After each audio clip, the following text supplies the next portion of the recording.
everybody, and welcome to the Chronic Health Collective.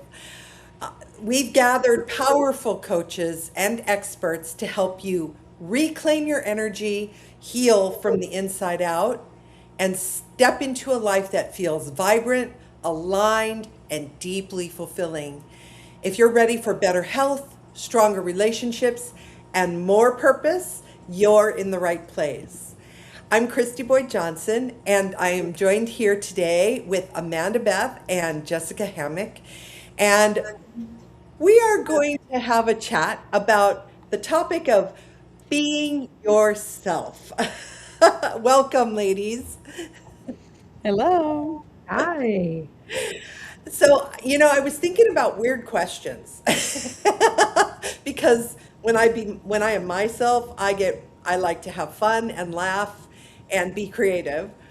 And so, I want to ask you guys, if someone met you today, what would they get completely right or completely wrong about their first impression of you?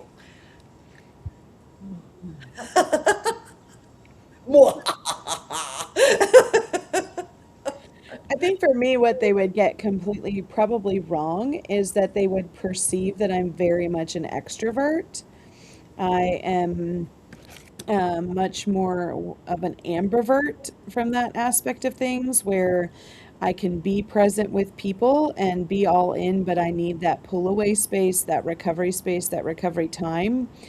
And a lot of people today perceive that I'm a lot more outgoing, energetic, um, extroverted in style than is the complete picture of me, which is definitely different than past versions of me.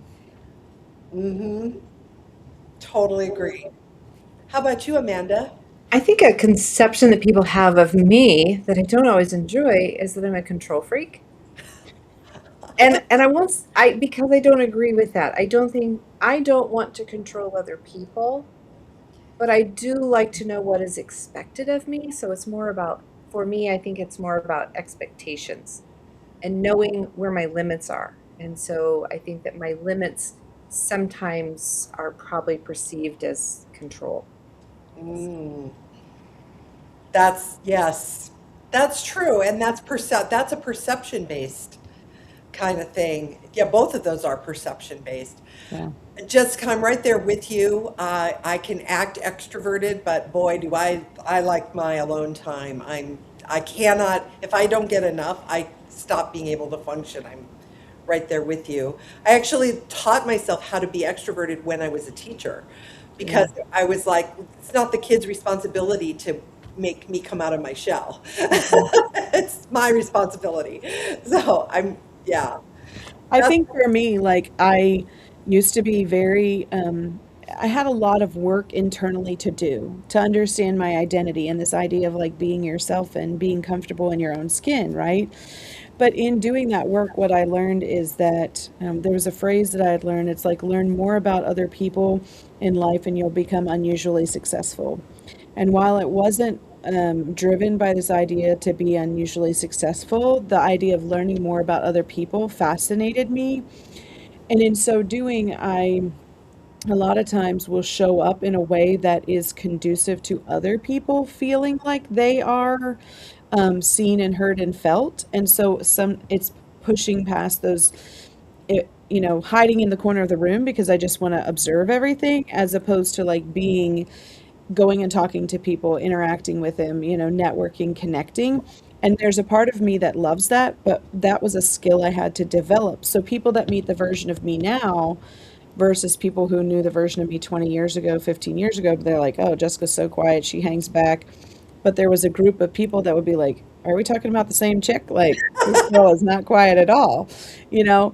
And so it's not a complete role reversal, but there is still, what I've learned is I have energy and capacity to show up and be present and all in with people, but I must take time to recover or it doesn't go well. yeah.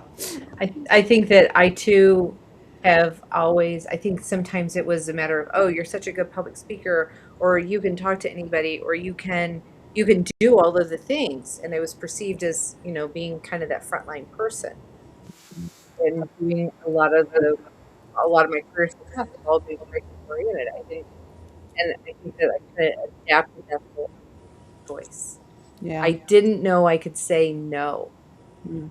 And I think that's the biggest transfer for me now is that I can recluse to myself, to the things that I need to do, and recognizing that I do need that self-care and I do need to withdraw. And so, yeah, there's those days I just run away, and I will just say I'm not up for peopling today. And it's not that I hate people, but not at all. I very much enjoy people, but if I don't take care of me, Yeah. I can't be that for anyone else. Yes. Yeah.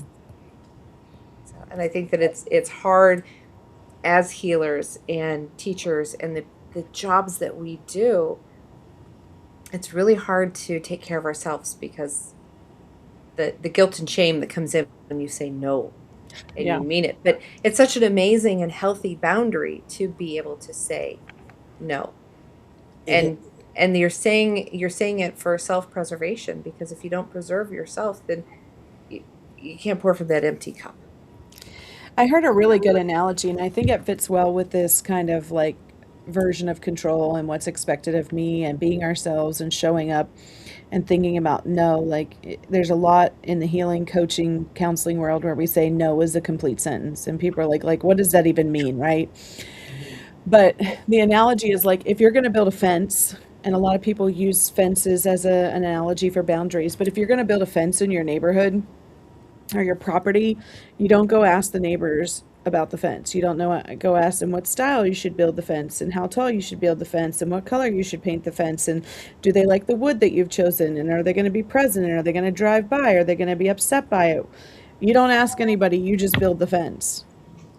And so if you apply that to who you are in life, how do you preserve and take care of yourself?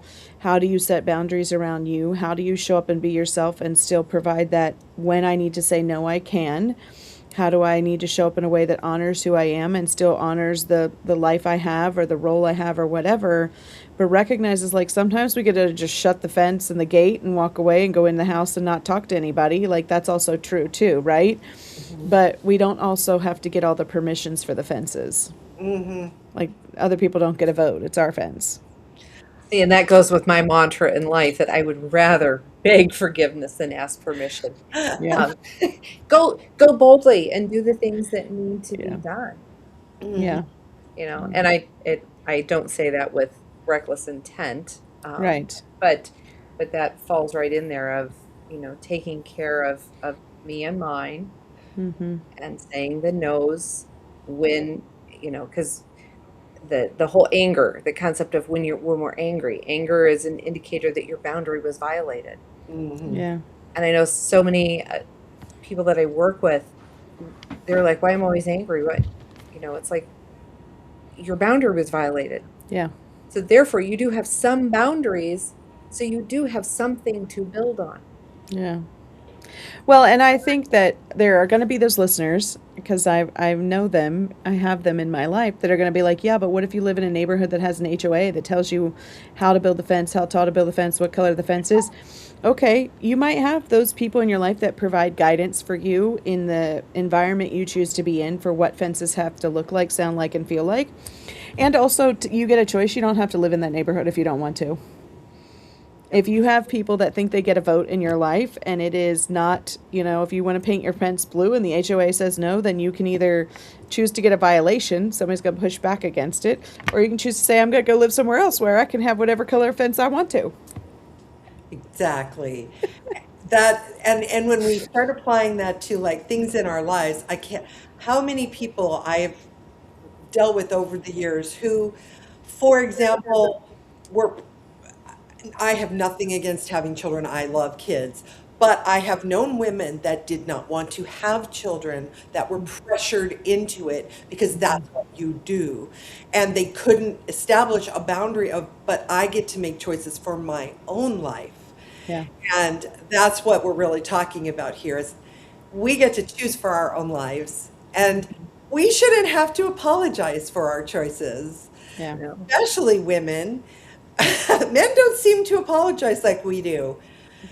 have you ever noticed how many times we start a sentence, well, I'm sorry, but Yeah. I'm sorry that I said no to you the other day, but and then we give an excuse instead of just being like, well, we can say, I'm sorry I wasn't able to help you. That's valid, but that doesn't mean we have to justify anything. Yeah. I had a friend the other day who there was a miscommunication or something went haywire, and they said to me, and I thought it was something that I really thought about, and that was, I would apologize, but an apology implies correction of behavior. Mm, Mm. And so, because this wasn't something that was in their control to change, an apology was not appropriate. Yeah. And I think that that's something that I would like to see more of, that people, instead of saying, well, sorry, sorry, and sorry is supposed to fix everything. mhm. It doesn't fix anything if the behavior doesn't follow it, or Yes. a change in mindset, or whatever brought up the apology in the first place. If you go out and do it again, you're saying sorry for the same thing a million times, you're not Mhm. really sorry. Yeah. Yeah. Or worse, they say, well, I'm sorry you feel that way, which is a fake apology. And it puts all of it on you Yeah. instead of on whatever bad thing they did. My ex-husband used to do that, and he's out, and I'll be nice and say messing around with anyone who would have him. And and then when I got upset, it was, I'm sorry you feel that way. Okay.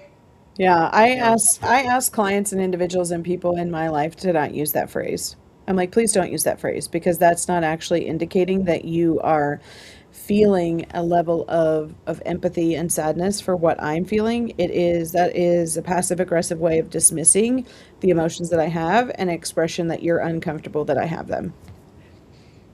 Exactly. They don't like I what think I that say, nails don't they? it. That nails it. We can sign off. We got it all now. Just come, we bow to the master. It's a confrontation because that's really what it is. Yeah. They're uncomfortable with the emotional expression that you have, and we have learned as children, I think, growing up in this society, that we have to apologize when somebody else is uncomfortable with our actions or behaviors. And I think that there is a right time and a place to express sorrow for your actions and behaviors, but if it's in a path of making a change and correction to them. And so, as kids, and I'm sure you've seen this at a school setting too, Christy, where we tell kids, go say you're sorry, Yeah. instead of teaching them how to make corrective action and recognize the sorrow component of things. So, what that turns into is 30, 40, 50, 60-year-old women who are constantly apologizing for every single thing when their emotional energy perceives that somebody else is uncomfortable with them being themselves. Hmm. So if we think about this idea and this month of really focusing on being ourselves and having the freedom of expression, if we have emotional expression of anger or sadness or frustration, somebody else can energetically feel that. And as soon as we perceive that their emotional state, their energetic state, their being clenches, tightens, relax, intensifies, we want to apologize to lessen the impact of that connection and ultimately lessen the impact of what we perceive as damage. When in reality, we don't have sorrow for our actions because we really haven't done anything wrong.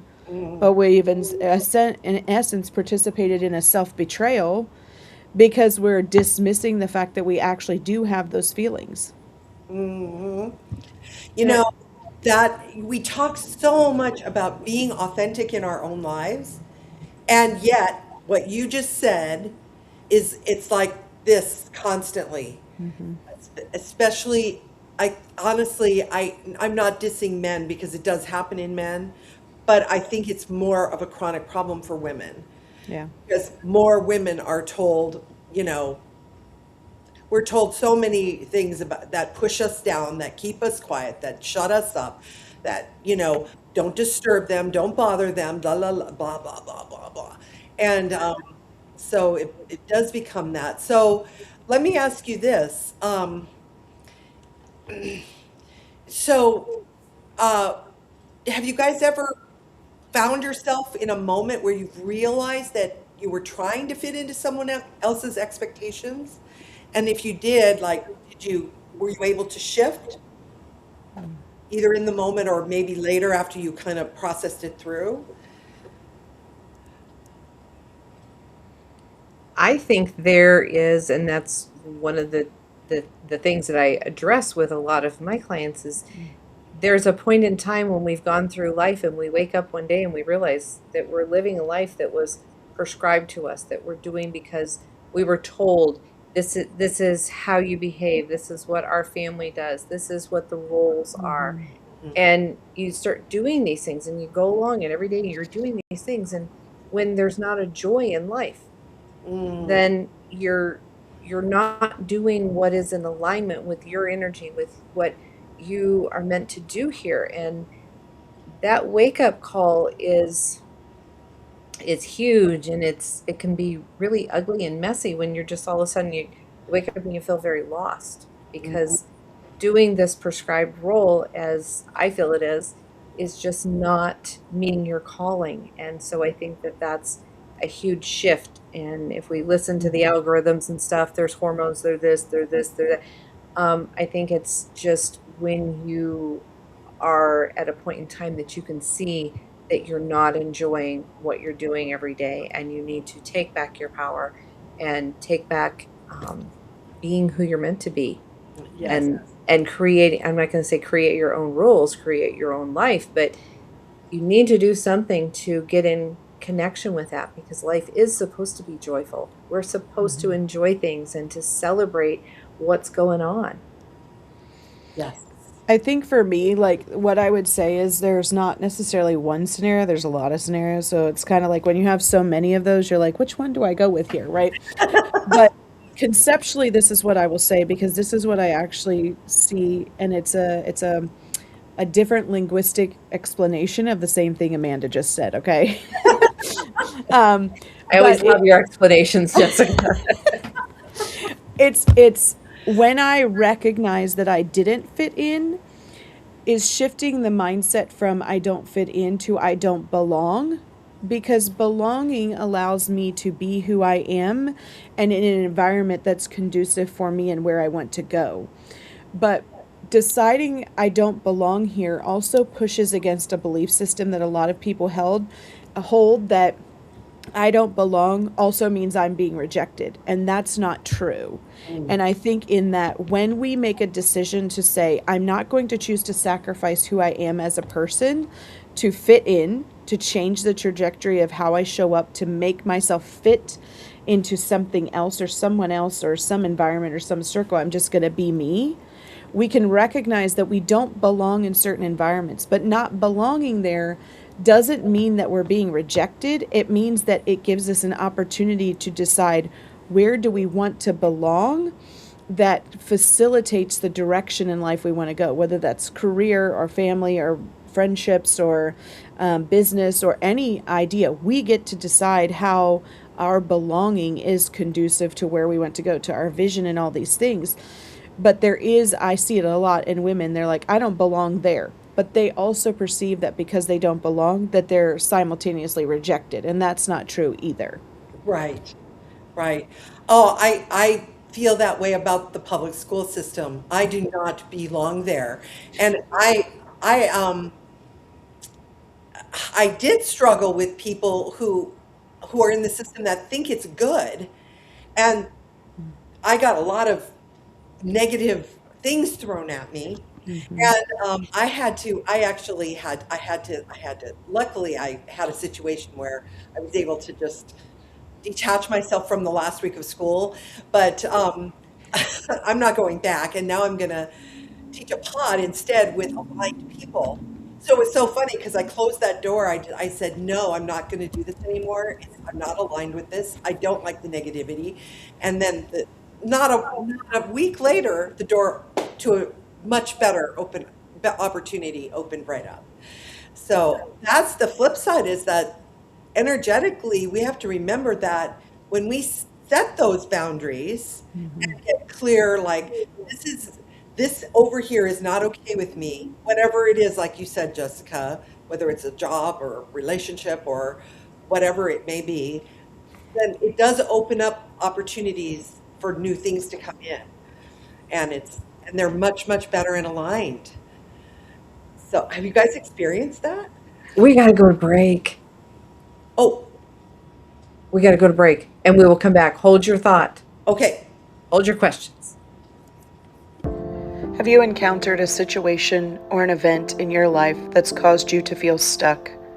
You were on a journey to live your best life, but thoughts and feelings from the past keep showing up and has caused you to feel like you're not headed in the right direction or being the best version of you.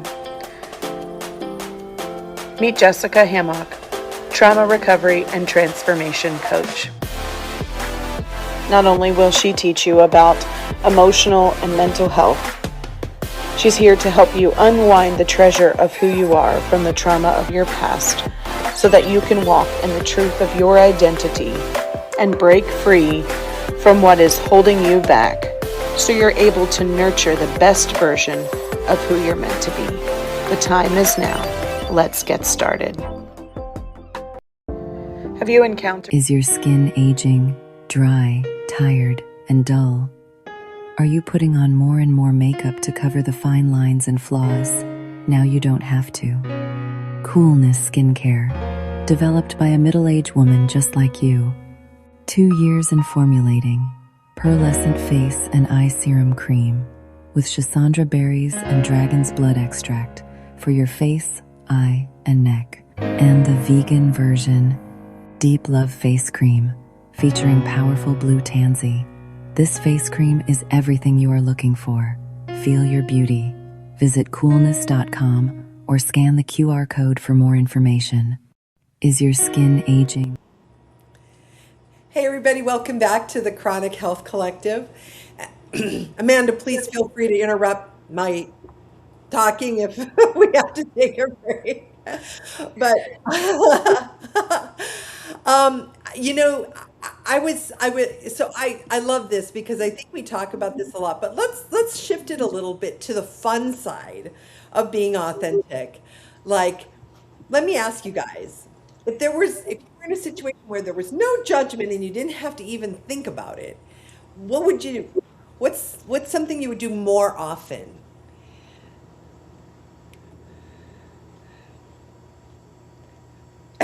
Oh, that was a stumper.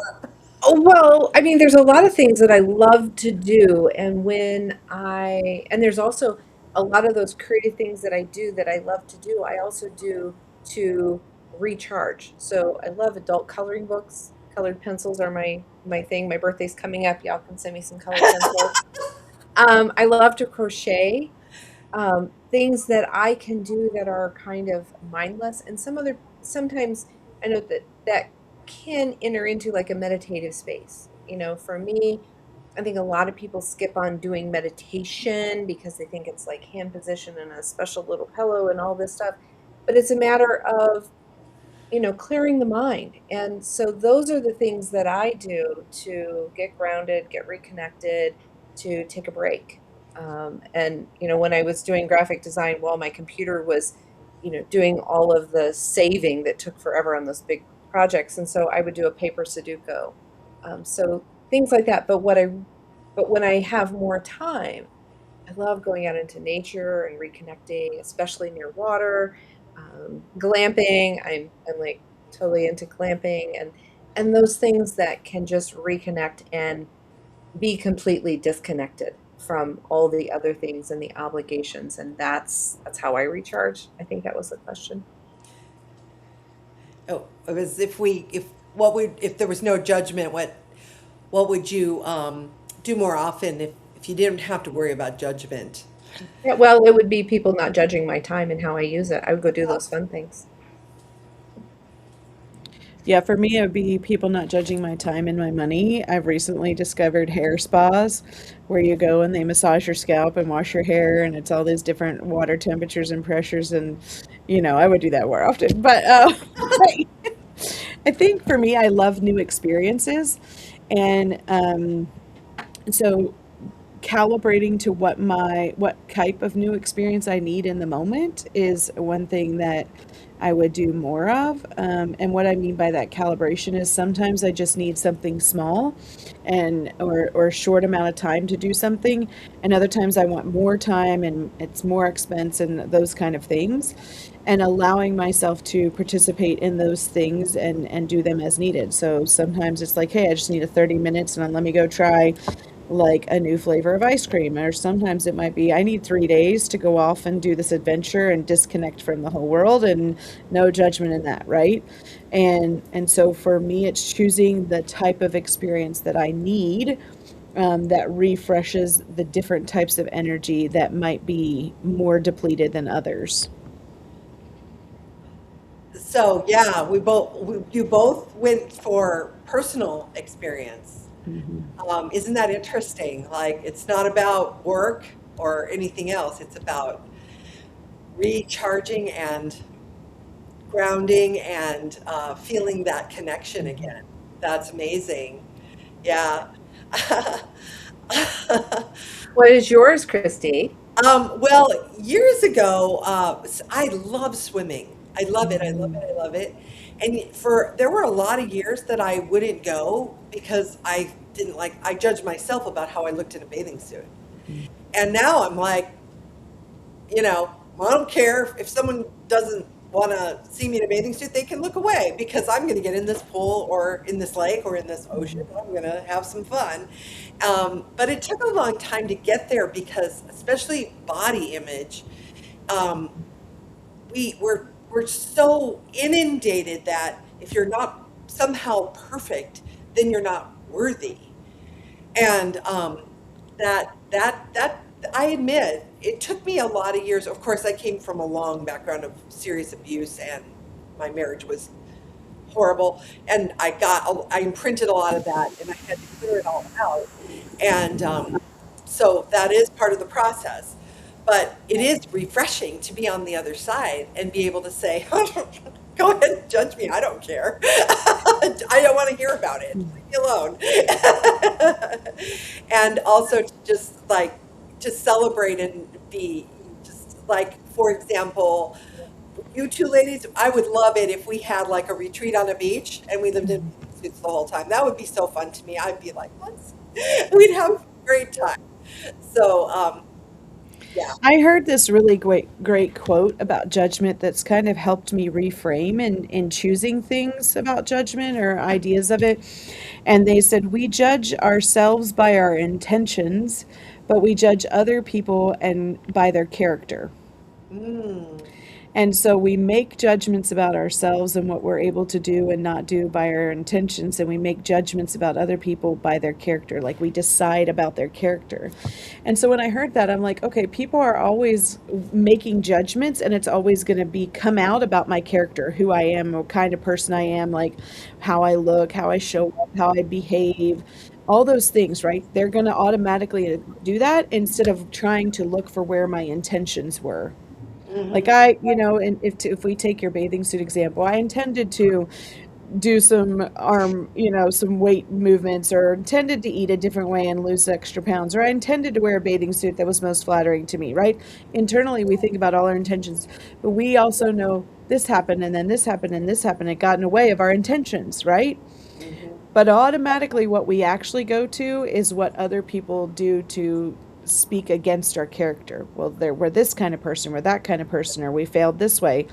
So if we know that their judgments are going to come out by that, and they're not going to actually take the time for most people to stop and understand the intentions of our actions in the pathway, like they don't get a vote. They don't pay my bills. They don't, they don't get a vote. So what is it? They're going to have the opinions. They could choose to have opinions. That's the reflection of who they are inside, not a reflection of me. Yeah. So let them have their judgments. Let's go on a trip. Do Yeah. what we need to do. Do some coloring. Yeah, and dropping that fear of judgment. Mhm. And I think that also when we allow the judgment of others to affect us, we're seeking that internal validation Mhm. of having to be accepted and everything. And when you can be whole as yourself, when you can be happy in your own skin, Yeah. the the judgment of others is just minuscule. I would Yeah. like to say that it's gone and then I don't worry about it, Yeah. but we do, and I would love to see everyone get to, being. I think that if more of us were happier with who we are and how we present, Yeah. that there would just be a bigger vibe out there, that Yeah. people would drop the judgment because no one's going to listen anyway. Yeah. Yes. It's a Yeah. fantasy. Well, but there's something really powerful about not caring anymore if they're judging you, because that it just removes this restriction, like, oh, I can't get up there and sing karaoke because what will they think? Who cares what they think? Get up there and have some fun and Yeah. enjoy yourself, and and etc. with Yeah. whatever.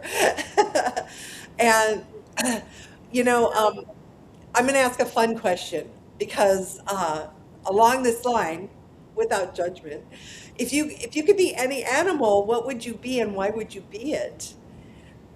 Yeah. I'll start. I wouldn't have chosen this before, but honestly, I think these days I'm feeling like more like an otter. Like I just get in the water and float on my back and nibble on oysters and hold hands with my friends, hold flippers, float around and just play in the water and enjoy the sun and just be a chill, fun, goofy little critter. I know that's weird, but and I wouldn't have said that like even a Yeah. week ago, but um, That's so funny. If you ask my daughter, she would tell you that she thinks I'm a giraffe because I'm very tall. So they did this great little thing for Mother's Day, and they're like, if your parent was an animal, what kind would they be? So apparently I'm a giraffe because she perceives I'm very tall now. She's 4, so of course she's much shorter than I am. Which I like the idea of a giraffe, being able to see all the things going on. I like to know what's going on. Yeah. But then I also like the idea of being a lion because like they go, they kill their prey, they sit in the and then they just hang out for the rest of the day and do nothing in packs with their people. Like they just hang. Like and I like that idea too. Like let's go get the work done and then like let's just relax and hang out with your people. So I don't know. I don't have a good answer on. no, Shouldn't say a good answer, but I don't have like a solid one because I like that is a great answer. different animals for different reasons. And then I always have loved the butterfly because it just is like intentionality behind where they go, but the way they go and the way they get there is their own little charted course. You're a Jerian fly. I can see that. Let me color that up for you. Yeah.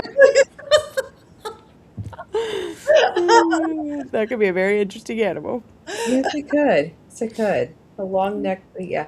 Um, I guess for me, I think of all the different things, and I I'm not a huge cat fan, and I think that that's, if we look at so many things being the mirror, and the thing that I don't appreciate much about cats is that they're so highly independent.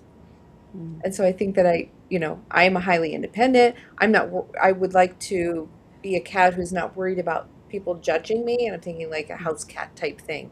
Mhm. But I think that I fall more into being a dog, that I love people and I love companionship and I love being there and being around. But I think being some wild exotic animal would also be fun, to run fast and do the things and be free. Not that there's many animals free yet, but that would be the Mhm. cool thing to do. Oh yeah. Yeah. I would love that. Um, I could see the personality of those animals in both of you. Maybe you could be a cheetah, Amanda. There we go. Then you get the cat freedom, independence, and fast. Plus, you get Mhm. the lay in the sun and hang out energy because once you got your prey, like Jessica. Yeah. Yeah. I think that, kind of the wolf, the dog temperament, that loyalty, I think Mhm. fits well with me. Yeah. And still those reminders of those boundaries and coming in and being loyal, but not being loyal um, when it's, being loyal to a fault, Mhm. and working on that, because I think that's been a pattern of mine in the past. Mm, yeah. Well, you know what? I loved your answers, you guys. They felt very authentic, especially since I just threw that question at you.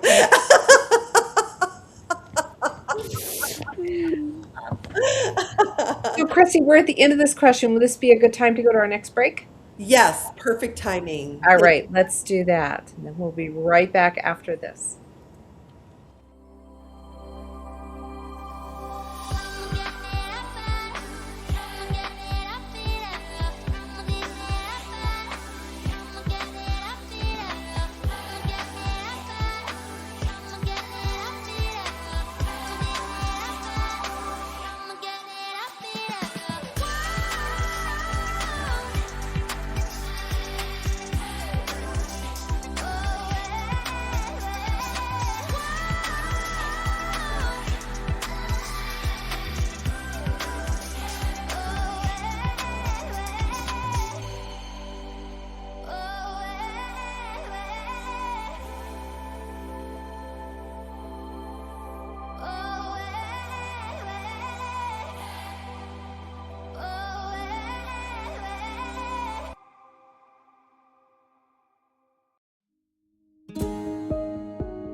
She looks like she has it all together, but inside, she's exhausted, disconnected, and asking, is this really it?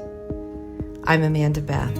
I help visionary women shift from burnout to embodiment, from survival mode to soulful success. Through intuitive healing and aligned strategy, I guide them back to their power so they can lead with clarity, confidence, and calm. I was floored at how effective and powerful and insightful everything was in this journey. She is amazing, and you should absolutely do it. This isn't about pushing harder. This is about rising with purpose, prosperity, and peace. Hey, everybody, welcome back to the Chronic Health Collective. I'm here with Amanda and Jessica, and ladies. So in my life, I am shifting everything, my business and my personal life, into fun and play and creativity. So for this last segment, I want you to play with me, okay? So first thing is finish this sentence. We're going to play kind of a game here. Finish the sentence. The world needs more people who. Know how to be silly. Love one another. You guys, this is why I love you. Okay. Awesome. Okay. So, what is one thing you want, if you were to ask the audience to remember one thing about this conversation, this very sometimes silly, ridiculous conversation, and sometimes deep conversation, what would you want them to remember?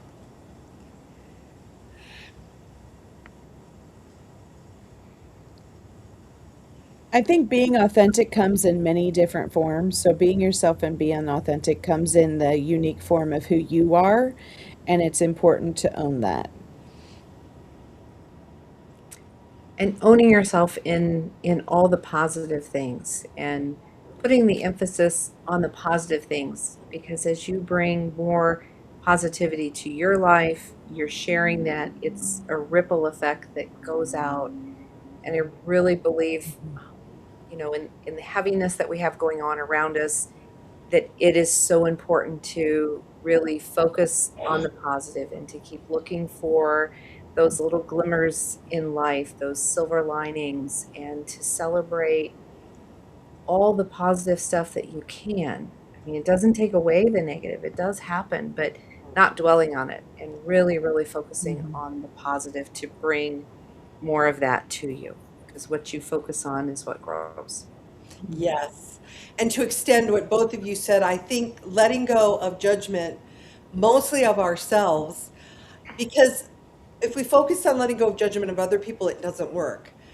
But if we focus on letting go of judgment of ourselves, it naturally follows that we let go of judging other people and our lives get more peaceful.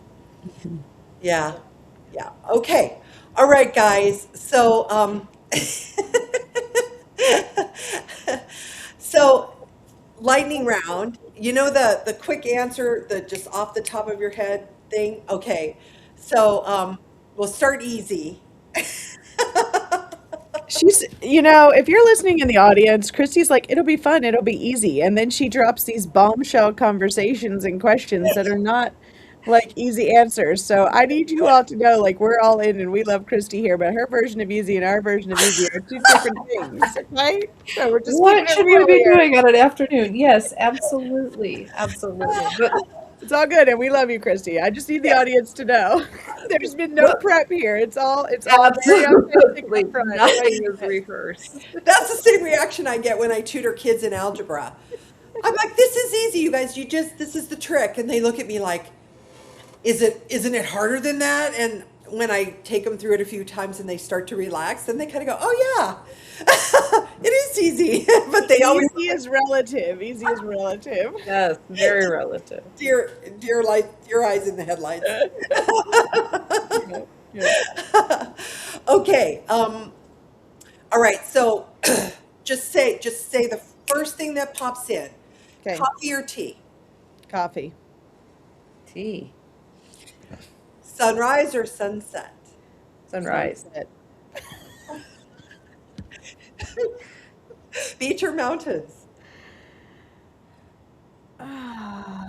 Both. Okay, thinking too hard. Just Both. spit it out. Both? That's Okay. Yeah. What did you say, Amanda? I said mountains. Okay. I didn't hear you. Introvert, extrovert, or depends on who's there? Depends on who's there. Oh, extrovert. It's more fun. Oh, okay. um, One word your best friend would use to describe you. Loyal.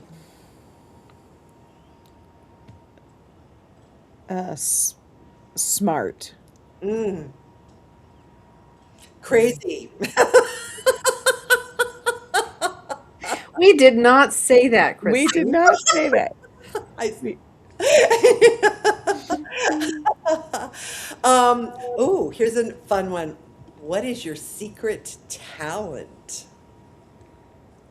Jessica, your face. I don't have a secret talent. I mean, I don't know. Like,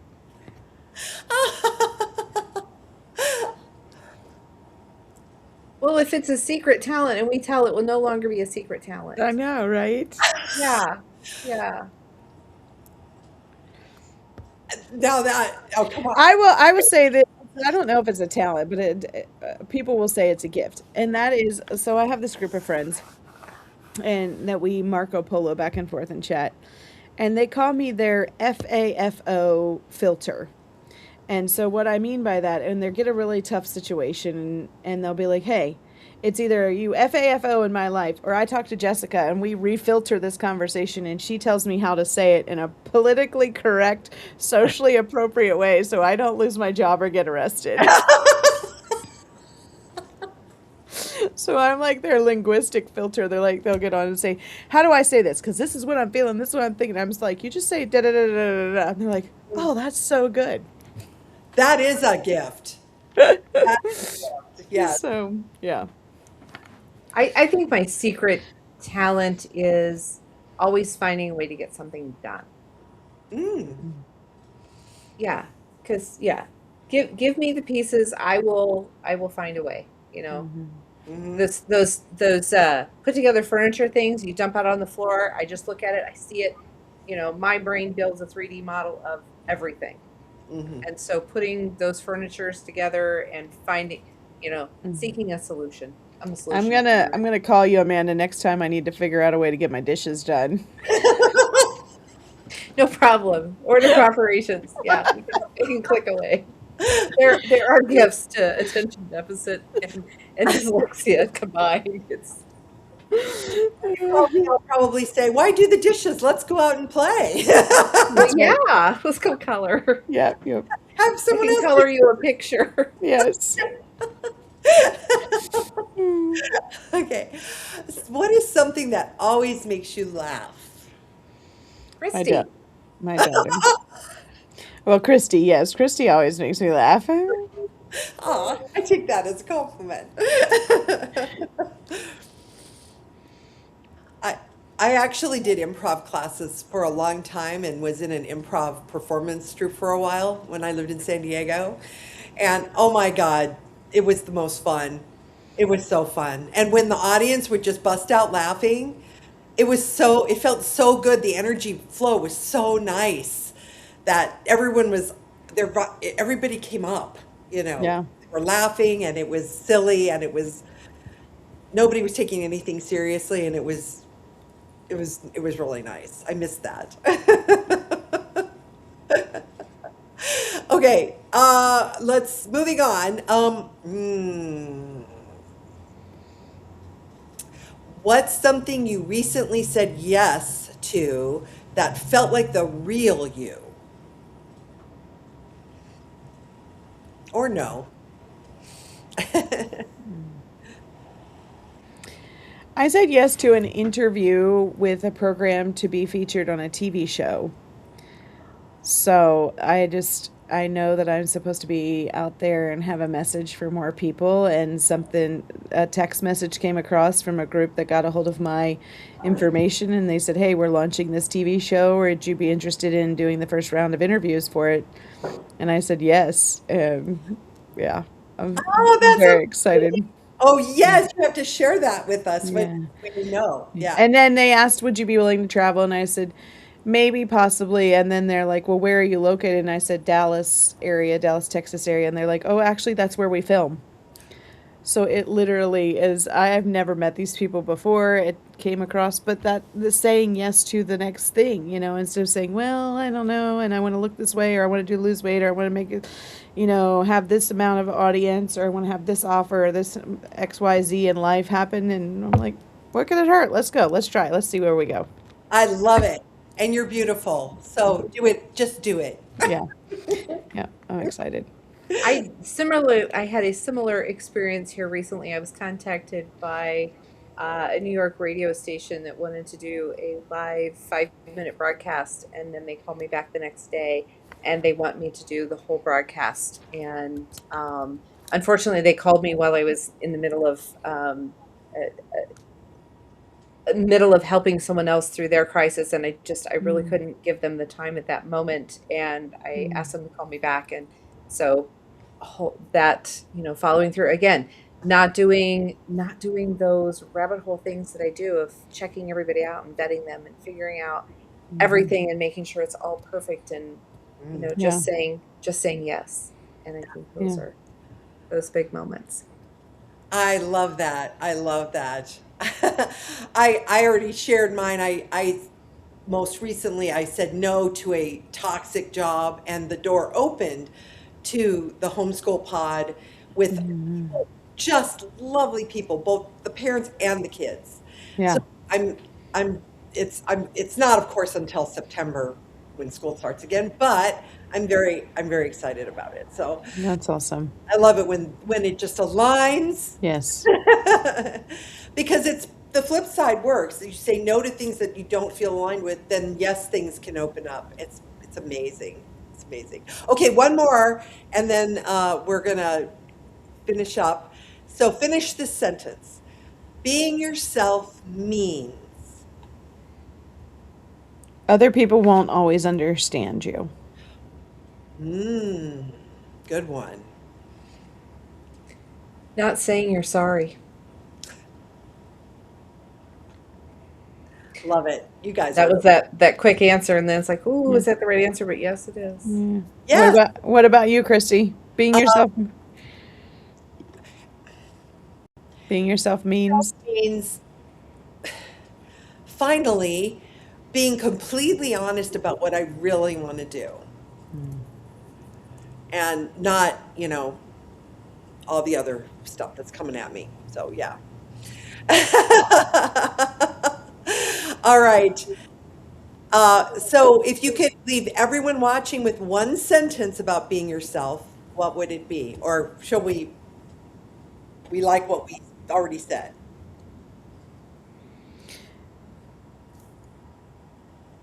yeah, I think the thing is always remembering you get a choice. Mm, You get a choice to say you're sorry. You get a choice to do things even when other people are uncomfortable. You get a choice to decide if you're going to do the thing you really want to do or talk about the thing you really want to do instead of all these other things. Like you get the choice.